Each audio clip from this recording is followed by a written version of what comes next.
అది నాకు లేత నిబ్బా వయసు. అప్పుడు జనాలు భక్తి చూపించే విధానం చూసి నాకు నచ్చేది కాదు. గుళ్ళలో ఎలా పడితే అలా తోసేసుకోవడం, ఎక్కడ పడితే అక్కడ దీపాలు పెట్టడం, సో అంతా హడావిడిగా అనిపించేది కానీ ఎక్కడ భక్తి కనిపించేది కాదు. సో తెలిసిందే కదా, పచ్చకామరులు వచ్చినోడికి లోకం అంతా పచ్చగానే కనిపిస్తుంది. అప్పుడు నా ఫ్రెండ్ ఒకడు తను వచ్చి వాళ్ళ దేవుడి గురించి చెప్పేవాడు.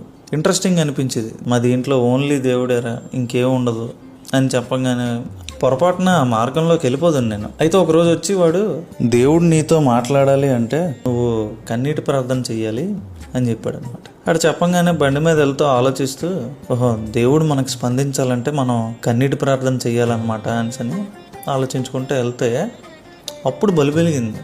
మన దేవుళ్ళకి ఎప్పుడైనా ఎవరైనా కన్నీటి ప్రార్థన చేశారా?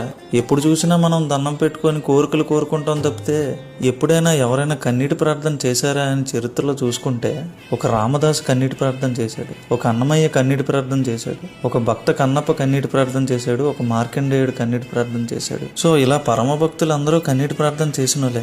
కన్నీటి ప్రార్థన చేస్తే మన దేవుళ్ళు కూడా స్పందిస్తారనమాట అని అర్థమైంది. అప్పుడు ఆ నాస్తికత్వపు తలుపులు బద్దలు కొట్టి బయటకు వచ్చి వెంకటేశ్వర స్వామి దగ్గరికి వెళ్ళాను. నాలో నేను కన్నీటి ప్రార్థన చేసుకున్నాను. స్వామి నా మాట విన్నాడు. ఇప్పటికీ స్వామి చెప్పే ఆ ధర్మ మార్గంలోనే ముందుకెళ్తున్నాను. నాకు రూపాయి రాకపోయినా పర్లేదు కానీ ఎప్పుడూ అన్యాయంగా ముందుకెళ్ళలేదు. అది నాకు తెలుసు, నా మనస్సాక్షికి తెలుసు. నేను ఎవరిని నమ్మించక్కర్లేదు.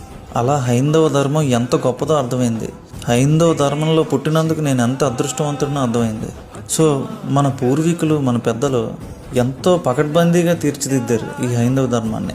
భూమిలోని, ఈ గ్రహాల్లోని దొరికే శాశ్వతమైన ఖనిజాలు, కాపర్, జింక్, ఐరన్, మెగ్నీషియం ఇలాంటివన్నీ మన బాడీలో ఉంటాయి. సో యూనివర్స్ అంతా చాలా కనెక్టెడ్గా ఉందని అర్థమైంది. ఎందుకు మాట్లాడితే నక్షత్రాలు, గ్రహాలు అంటారని అప్పుడు అర్థమైంది. ఇంత చిన్న సిమ్ కార్డు, ఇంత రాగి ముక్క మనం ఎక్కడున్నా సిగ్నల్ అందించేస్తుంది. అలాంటిది గుళ్ళలో విగ్రహ ప్రతిష్ఠలు చేసినప్పుడు ఇంతింత పంచలోహాలు, ఎంతెంత నవరత్నాలు, నవధాన్యాలు వేసి ప్రతిష్ఠ చేస్తారు. ధ్వజస్తంభాలు, పూర్ణకుంభాలు, ఇవన్నీ ఇంకెంత పెద్ద యాంటీనాలు దేవుడికి మన గురించి తెలియజేయడానికి. సో అలా చూడబోతే హైందవం అంటే మతం కాదు, ఇది భారతదేశపు నాగరికత అని అర్థమైంది. దేవుడు ఎప్పుడూ మన కోరికలు తీర్చడు. మన కర్తవ్యం పట్ల మనం చిత్తశుద్ధితో శ్రమిస్తే మన వెనకుండి సాయం చేస్తాడు. సో ఈసారి మీరు